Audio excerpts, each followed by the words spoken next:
আপনি ঘুমটা দিয়েছেন কেন? বাহ বাহ। নায়িকা হওয়ার পর খোলামেলা ভাবে ঘুমানো যাইব না তো, তাই আগে থেকে অভ্যাস করতেছি। সত্যি আপনার বুদ্ধি আছে। বাহ, আপনি দেখি একেবারে পূর্ণিমার মতো। শোনেন, নায়িকা হওয়ার পর বেশি নকরাবাজি করবেন না। নখরাবাজি কি? আরে নকরাবাজি বোঝেন না? যেমন এটা খাবো না, ওটা খাবো না, অমুক নায়কের সাথে অভিনয় করব না, অমুক ড্রেস পরবো না, তাইলে কিন্তু 2 দিনেই পাংখা হয়ে যাবেন। পাংখা মানে? হায় আল্লাহ, পাংখা মানে বোঝেন না? বাদ হয়ে যাবেন, বাদ। কেউ আপনাকে নেবে না, বাদের খাতায় পড়ে যাবেন। মনে থাকবে তো? থাকবো না কি বলতেছেন স্যার? 100 বার থাকবো, 1000 বার থাকবো। এবার টাকাটা দিন। বুঝলেন না, দেশের স্বনামধন্য পরিচালক কবির ভাইয়ের সাথে কথা বলতে হবে। হ্যাঁ, এবার আপনি কি বুঝলেন?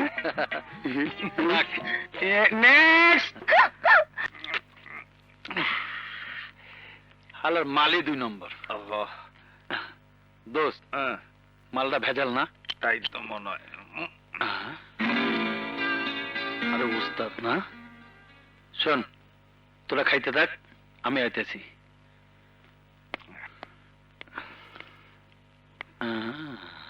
ওস্তাদ, আর কেমন আছো? আরে আরে আমি হাবিব, চিনতে পারতেছো না? তুই এখানে? আরে না, এসব উপায় কি? তুমি চইলা আউনের পর এতদিন চিটারি বাটপারি কইরা চলছি, ধরা খাওয়ানোর ডরে ঢাকায় আয়া পড়ছি। আচ্ছা ওস্তাদ, শামসুর লগে কি তোমার দেখা হয়েছে? শামসু? কই, না না, না তো। অনেকদিন আগে তোমার লগে দেখা করানোর লাইগা শামসু শহরে আইছিল, তারপর আর ফিরত যায় নাই। কারা যেন শামসুরে মাইরা ফেলাইছে।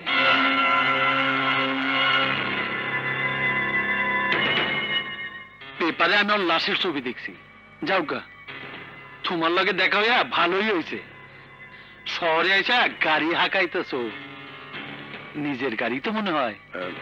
হ্যাঁ, হ্যাঁ। একটা না, দুটো। এটা আমি নিজে চালাই, আর একটা ভাড়ায় খাটে। জব্বর মাল কামাইতেছ ওস্তাদ। তোমার মানে ডাক্তার সাহেবের পোলাও তো এতদিনে বেশ ডাঙ্গর হয়েছে, তাই না?